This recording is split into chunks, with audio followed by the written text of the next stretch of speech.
ये रक्तपात शांति और अहिंसा की नीति पर चलने वाले उन्हीं गांधी जी के कारण हुआ जिन्होंने अपने प्रत्येक भाषण और लेख में क्रांतिकारियों की निंदा की।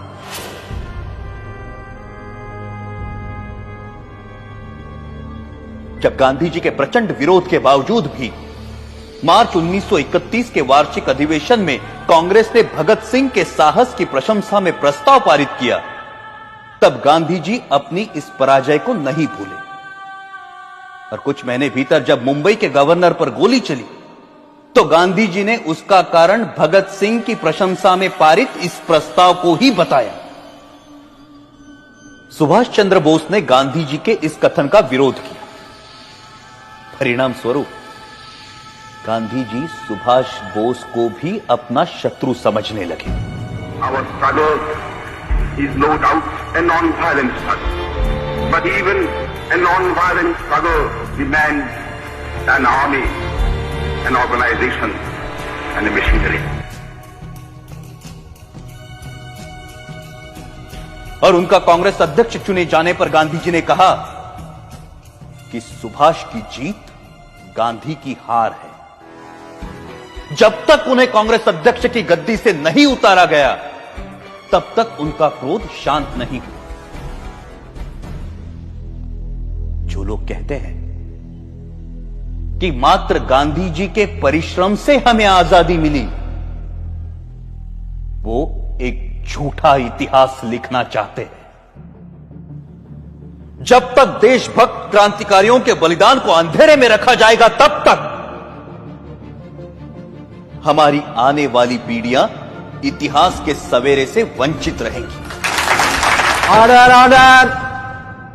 1947 की सर्दियों में हिंदू मुस्लिम एकता के लिए गांधी जी ने जो आमरण अनशन रखा था, उसे तोड़ने के लिए जो पहली शर्त उन्होंने रखी थी वो ये थी कि दिल्ली की मस्जिदों में शरण लिए हुए हिंदू और सिख शरणार्थियों को मस्जिदों से बाहर निकाला जाए और मस्जिदें मुसलमानों को सौंप दी जाए।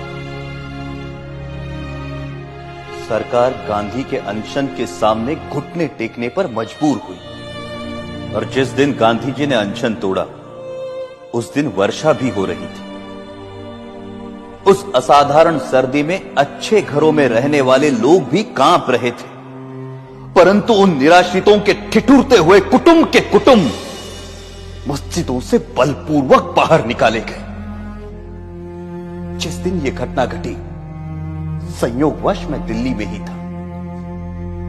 मैंने अपनी आंखों से गांधी जी की जिद को पूरा होते हुए देखा। कड़ाके की सर्दी और वर्षा में कपकपाते हुए वो लोग बिरला हाउस पहुंचे। वहां उन्होंने नारे लगाए, गांधी जी हमें शरण दो, गांधी जी हमें शरण दो। परंतु उस भव्य भवन में रह रहे गांधी जी तक उन निराश्रितों की पुकार नहीं पहुंची। यह मर्मस्पर्शी दृश्य जिसे देखकर कठोर से कठोर मनुष्य का हृदय भी द्रवित हो जाए, मैंने स्वयं अपनी आंखों से देखा है। क्या उन निराश्रितों ने अपनी मर्जी से उन मस्जिदों में डेरे डाले थे? क्या गांधी जी को उन विषम परिस्थितियों की कल्पना नहीं थी जिनसे बाध्य होकर वो बदनसीब उन मस्जिदों में शरण लेने को मजबूर हुए थे? यदि उन मस्जिदों को खाली कराया जाना उचित था तो पाकिस्तान के मंदिर खाली कराकर हिंदुओं को सौंपने की मांग गांधी जी ने क्यों नहीं रखी? यदि वो ऐसा करते तभी यह सिद्ध होता कि गांधी जी निष्पक्षता से हिंदू मुस्लिम एकता के इच्छुक थे। परंतु गांधी जी ने पाकिस्तान और वहां के मुसलमानों के सामने अपना अनशन खोलने के लिए एक भी शर्त नहीं रखी, क्योंकि अपने अनुभव से उन्हें मालूम था कि उनके अनशन का जिन्ना और उनके अनुयायियों पर कोई असर नहीं पड़ता।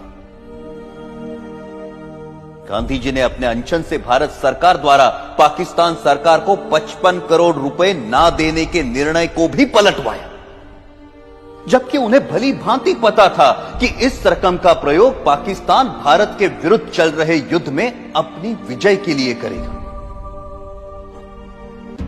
वो अनेकों बार जिन्ना से मिलने गए और सदा उन्हें जिन्ना भाई अथवा कायदे आजम कहकर संबोधित किया। लेकिन एक भी ऐसा अवसर नहीं आया जब जिन्ना ने उनसे सहयोग की इच्छा प्रकट की हो।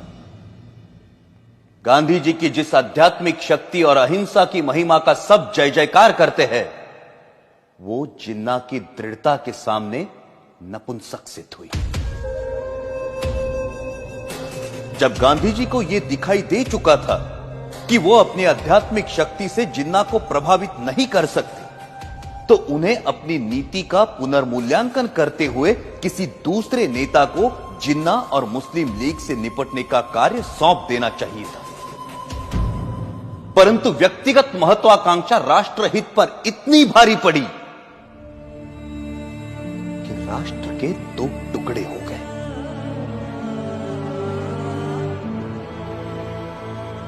हमारे त्यागी और दूरदर्शी नेताओं ने संपूर्ण भारत की स्वाधीनता के लिए स्वतंत्रता संग्राम में भाग लिया था, परंतु देश के विभाजन से वो संयुक्त राष्ट्रीय प्रयास विफल हो गया। जिन देशभक्त क्रांतिकारियों ने हंसते हंसते फांसी के फंदों को गले से लगाया था, आजीवन कारावास अथवा देश से निर्वासित होने की यातनाएं भोगी थी, क्या उन्होंने इसी विभाजित देश के लिए अपने जीवन दांव पर लगाए थे? 14 अगस्त 1947 को छलपूर्वक भारत के विभाजन को स्वीकार कर लिया गया और पंजाब, बंगाल और सीमा प्रांत के हिंदुओं के भविष्य की किसी ने कोई चिंता नहीं की।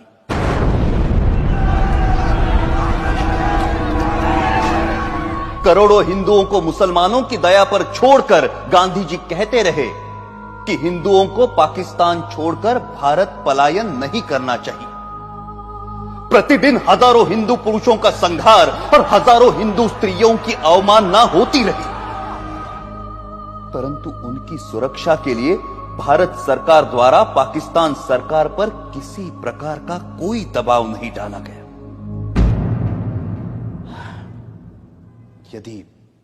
यदि समाचार पत्र पाकिस्तान में हिंदुओं पर हो रहे अत्याचार के संबंध में कुछ लिख देते हैं, तो उसका अर्थ यह लिया जाता है कि समाचार पत्र हिंदू और मुसलमानों में मतभेद फैलाने का काम कर रहे हैं और उन पर प्रेस इमरजेंसी एक्ट की धाराएं लागू कर दी जाती हैं।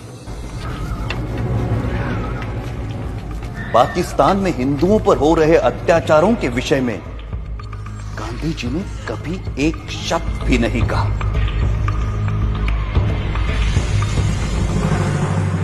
यह कहना अनुचित नहीं कि पाकिस्तान में हिंदू जाति और हिंदू संस्कृति को मिटाने के लिए जो अत्याचार हो रहे हैं, उसका मूल कारण गांधी ही है। यदि भारत की राजनीति को भली भांति संभाला जाता तो ऐसा संघार जिसका उदाहरण इतिहास में कहीं नहीं मिलता, कभी भी घटित ना हुआ होता।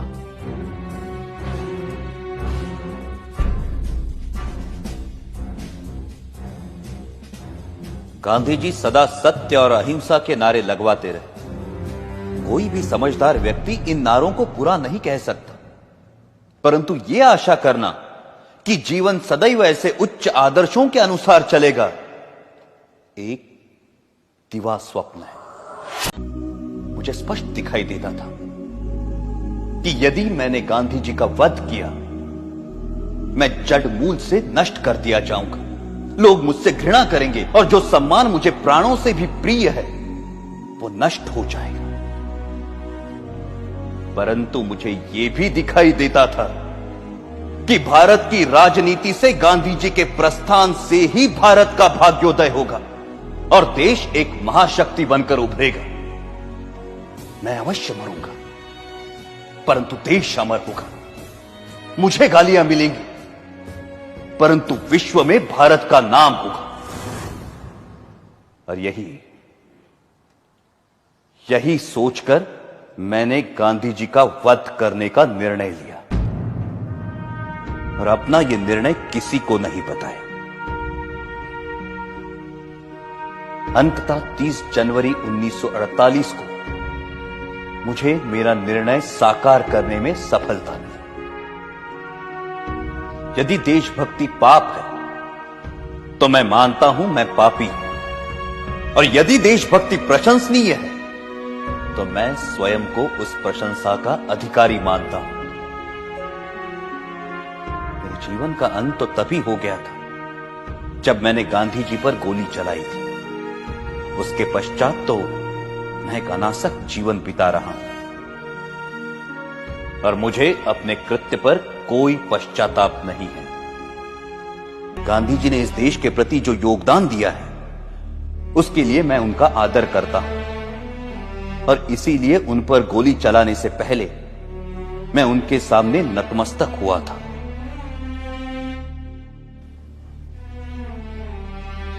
मेरी ना किसी से कोई दुश्मनी है और ना किसी के प्रति कोई दुर्भावना।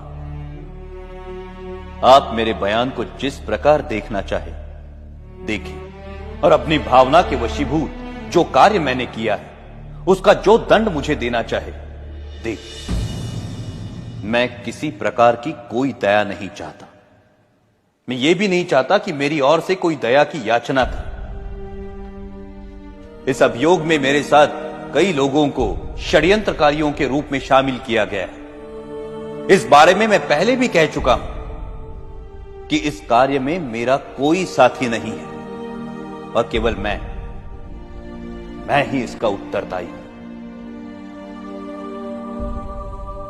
अंत में मैं ये कहना चाहता हूं कि जो वक्तव्य मैंने दिया है वो सत्य और शुद्ध है। इसमें प्रस्तुत प्रत्येक बात संदर्भ ग्रंथों को देखकर तैयार की गई है। मैंने ये लंबा वक्तव्य इसलिए नहीं दिया कि लोग मेरे कार्य को सराहें, बल्कि इसलिए दिया है कि लोग मेरे विचारों को भली भांति जान जाएं और किसी के मस्तिष्क में कोई भ्रांत धारणा न रहे। भगवान करे हमारा देश फिर अखंड हो और भारतीय उन विचारों का त्याग करे जो अत्याचारी के आगे झुकने की प्रेरणा देते हैं। यह सत्य है कि मैंने सैकड़ों लोगों के बीच दिन के समय गांधी जी पर गोलियां चलाई, परंतु मैंने भागने का प्रयत्न नहीं किया और ना ही स्वयं पर गोली चलाई। मैंने कानून के सामने आत्मसमर्पण किया क्योंकि मैं अपने विचारों को खुली अदालत में प्रकट करना चाहता था। आलोचनाओं के बावजूद मैंने जो कृत्य किया है उसके नैतिक पक्ष पर मेरी आत्मा कभी भी विचलित नहीं हुई और मुझे किंचित भी संदेह नहीं कि सच्चाई और ईमानदारी से इतिहास के इस अध्याय को जब इतिहासकार लिखेंगे तो वो मेरे कार्यों और उसके परिणाम का सही मूल्यांकन करेंगे। मेरा वक्तव्य अब समाप्त हो चुका है। आपने इसे ध्यान से सुना और सुविधाएं दी, उसके लिए मैं आपका कृतज्ञ हूं। जिन्होंने मुझे इस अभियोग में कानूनी सहायता दी और इस अभियोग से संबंधित पुलिस अफसरों का भी मैं कृतज्ञ हूं। जेल के अफसरों को भी सद्व्यवहार के लिए धन्यवाद। अखंड भारत अमर रहे।